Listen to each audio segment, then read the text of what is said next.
Have you ever tried to push away your feelings, thinking it would make everything better? Maybe you've told yourself, I shouldn't feel this way, or I need to control my emotions. It seems like a smart move, right? Well, here's the twist. Trying to control our emotions by rejecting them is like trying to stop a river with your bare hands. It might work for a moment, but eventually, the pressure builds up and causes an even bigger flood. But what if I told you there's a different way? A way that not only helps you deal with your emotions, but can actually lead to amazing personal growth and inner peace. It's not about fighting your feelings or pushing them down. Instead, it's about welcoming them with open arms. Yes, you heard that right. Welcoming your emotions, even the ones that feel uncomfortable or scary. Now, I know what you're thinking. Welcome my emotions? That sounds crazy. But stick with me, because this simple shift in how we approach our feelings can change everything. When we learn to embrace our emotions instead of rejecting them, we open the door to a kind of magic in our lives. We start to understand ourselves better, make peace with our inner world, and even tap into a deeper sense of spirituality. Let's talk about what happens when we keep trying to push our emotions away. It's like playing emotional whack-a-mole. We knock one feeling down, and two more pop up in its place.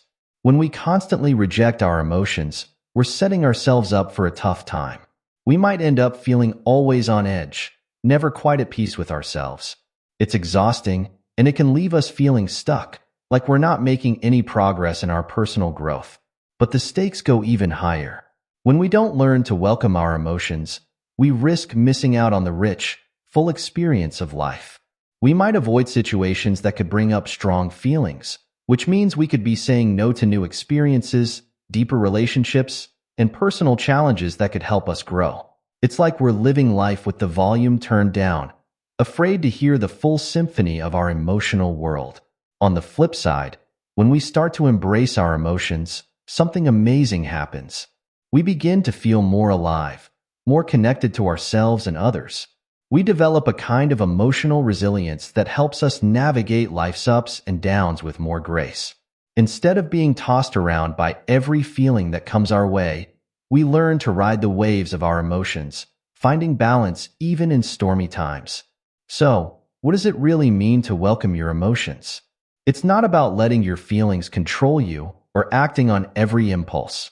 Instead, it's about creating a friendly relationship with your emotional self.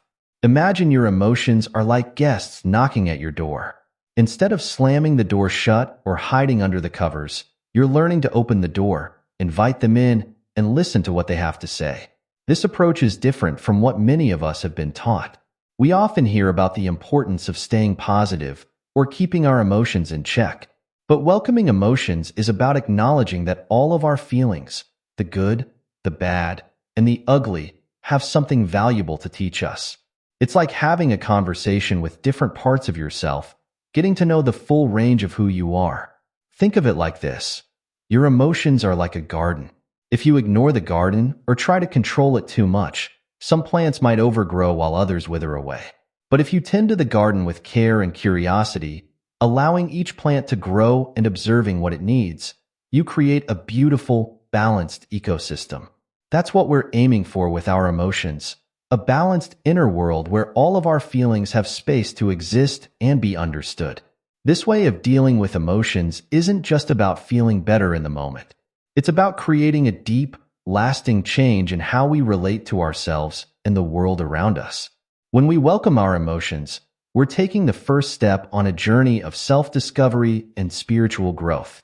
We're learning to trust ourselves, to listen to our inner wisdom, and to find peace even in the midst of life's challenges. As we move forward, we'll explore exactly how to put this into practice.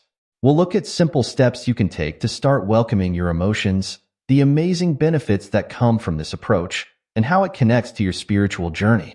Remember, this isn't about becoming an emotional expert overnight. It's about starting a gentle, curious exploration of your inner world. So, let's dive in and discover the magic that happens when we stop trying to control our emotions and start welcoming them instead. Have you ever felt like you're stuck in a loop, trying to change your life but nothing seems to work? Well, get ready for a mind-blowing revelation. There's a powerful secret that can completely change your life. And it's not about doing more or trying harder. It's called the mirror principle, and it's all about who you become on the inside. Think about it this way. If you want to be a millionaire, you need to become a millionaire in your mind first. Otherwise, you'll keep jumping from one thing to another, thinking the problem is out there somewhere. But here's the truth bomb.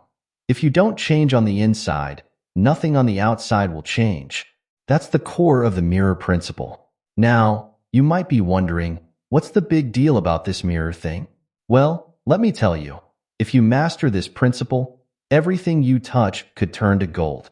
But fair warning, it's not always easy.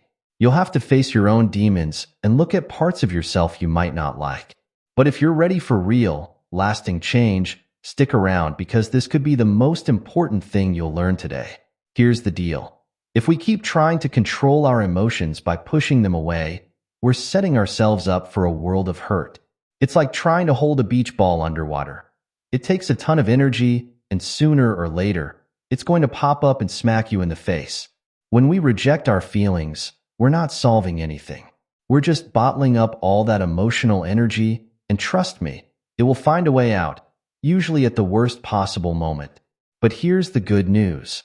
When we learn to welcome our emotions, something magical happens. Instead of being at war with ourselves, we start to feel more at peace. We become better at handling tough situations because we're not wasting all our energy fighting our feelings. It's like we unlock a superpower we didn't know we had. Think about it this way.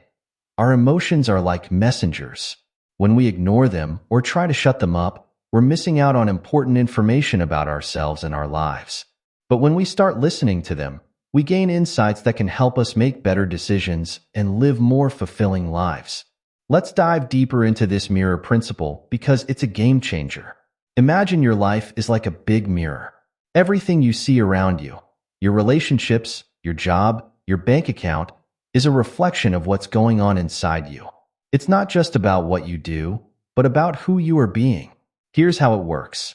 If deep down you believe you're not good enough to be successful, guess what? The mirror of life will show you situations that prove you right. You might miss out on opportunities or sabotage yourself without even realizing it. But if you start to see yourself as capable and deserving of success, the mirror will start to show you a different picture. It's like you're the director of your own movie. The thoughts and beliefs you have about yourself and the world are like the script. And life is just faithfully acting out that script. So if you want to change the movie of your life, you need to change the script first. Now, this doesn't mean you can just think positive thoughts and magically become a millionaire overnight. It's not about denying reality or pretending everything is perfect. It's about consciously choosing how you see yourself and the world around you. It's about becoming the person who can achieve your dreams, not just wishing for your dreams to come true. Let's take a moment to understand what's really going on inside us when we feel emotions. Our feelings aren't just random events, they're a complex dance between our body and mind. When we experience an emotion, it's not just in our head. Our whole body gets involved. Our heart might race, our palms might sweat, or we might feel a flutter in our stomach. This is our body's way of preparing us to respond to whatever's happening. But here's where things get tricky. When we try to control or push away these feelings, we're actually fighting against our own natural systems. It's like trying to hold your breath underwater. You can do it for a while, but eventually, your body's need for air will win out. The same thing happens with emotions. We might be able to push them down for a while, but they'll find a way to come out, often in ways we don't expect or want. This is why trying to control our emotions often backfires. We might think we're keeping things in check, but in reality, we're just bottling up energy that will eventually need to be released. It's like shaking up a soda bottle. The more you shake it, the bigger the explosion when you finally open it. So, what's the alternative? This is where emotional intelligence comes in. Emotional intelligence isn't about controlling our feelings. It's about understanding and working with them. It's the ability to recognize what we're feeling, understand why we might be feeling that way, and respond in a way that's helpful rather than harmful. When we develop emotional intelligence, we're not trying to get rid of our emotions. Instead, we're learning to navigate them. We're becoming skilled sailors on the sea of our feelings, able to adjust our sails to work with the winds of emotion rather than fighting against them. Now that we understand why welcoming our emotions is so important, let's talk about how to actually do it. Don't worry, this isn't about making big, dramatic changes overnight. We're going to start with small, simple steps that anyone can try. The first step is simply to notice what you're feeling. This might sound easy, but many of us are so used to pushing our feelings aside that we don't even realize what we're experiencing. Start by taking a few moments throughout your day to check in with yourself. Ask, what am I feeling right now? Don't judge whatever comes up, just notice it.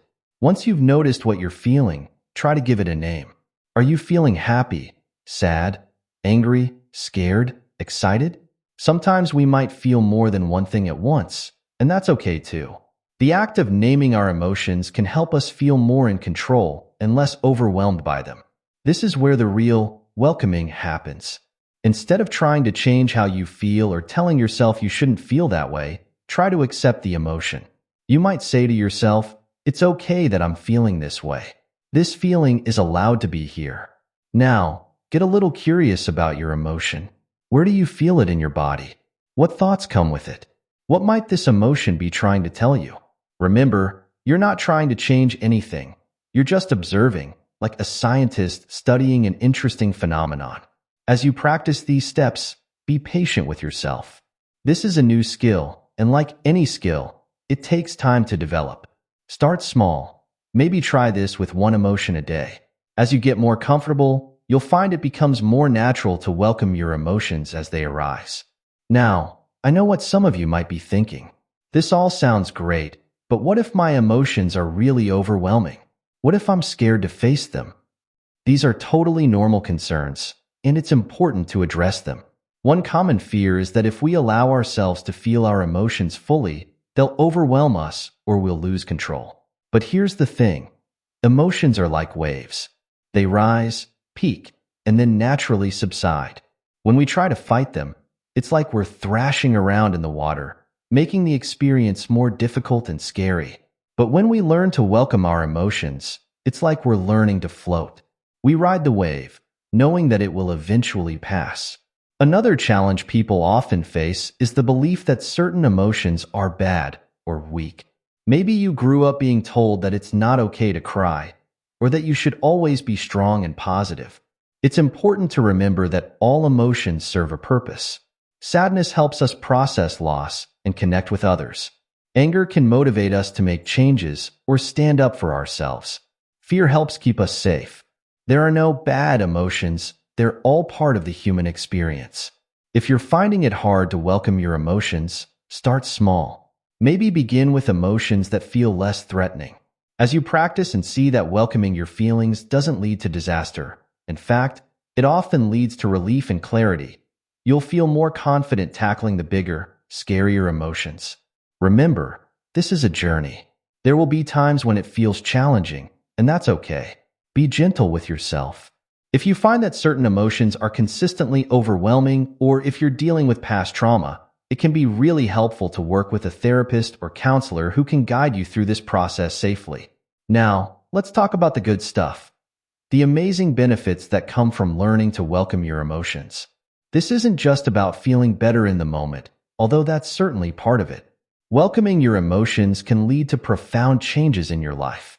First, you'll likely find that you feel more balanced overall. When we're not constantly fighting our emotions, we have more energy for other things. It's like we're no longer carrying around a heavy backpack of unexpressed feelings. This can lead to feeling more relaxed and at peace, even when life gets challenging. Another big benefit is improved relationships. When we're in touch with our own emotions, we're better able to understand and empathize with others. We become better listeners, more compassionate friends, and more understanding partners. Plus, when we're not afraid of our own feelings, we're more likely to be authentic in our relationships, leading to deeper, more meaningful connections. Welcoming your emotions can also boost your creativity and problem-solving skills.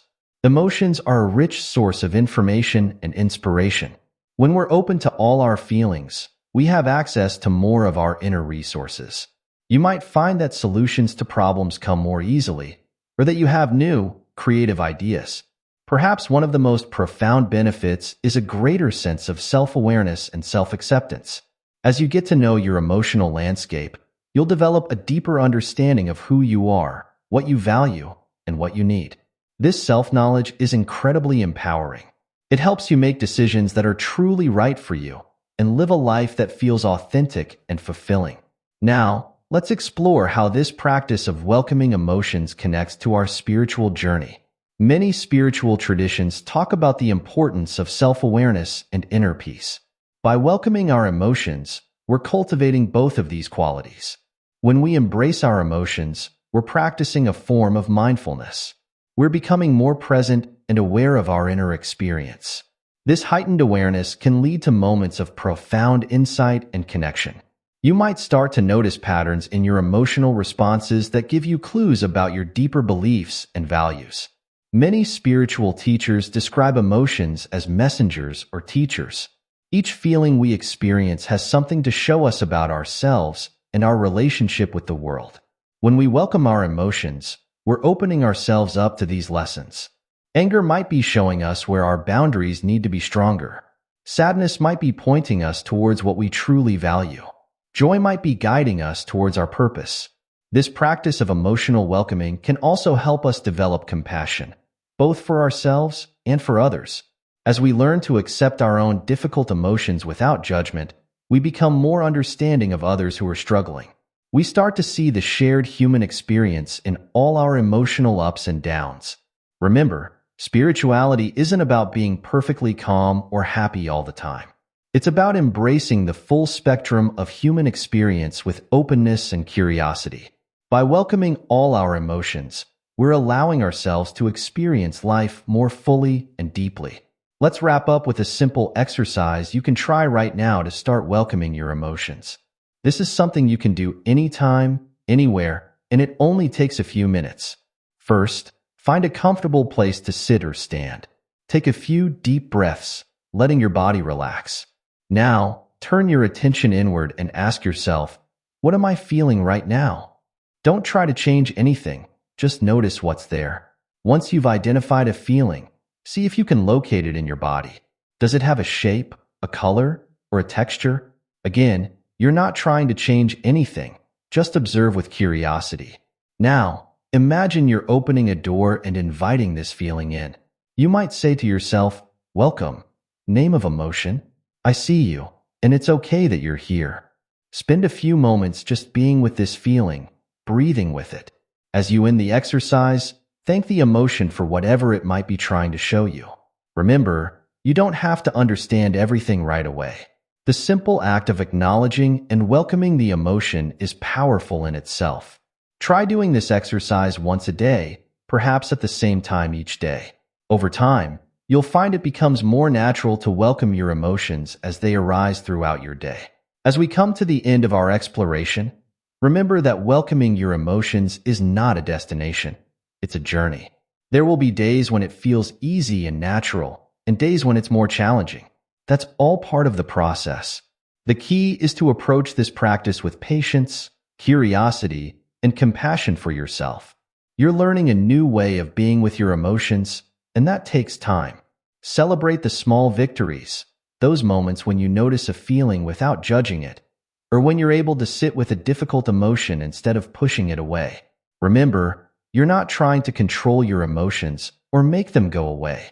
You're learning to dance with them, to listen to the wisdom they offer, and to find balance even in the midst of intense feelings. This practice has the power to transform not just how you feel, but how you live your life. So, the next time you feel an emotion rising up, take a breath and remember, you can never truly control your emotions by rejecting them. Instead, try welcoming them. Open the door, invite them in, and see what magic unfolds. You might just discover a whole new world of self-understanding, deeper connections, and inner peace. Your emotional world is rich, complex, and beautiful. It's time to embrace it fully and see where it leads you. Are you ready for the journey?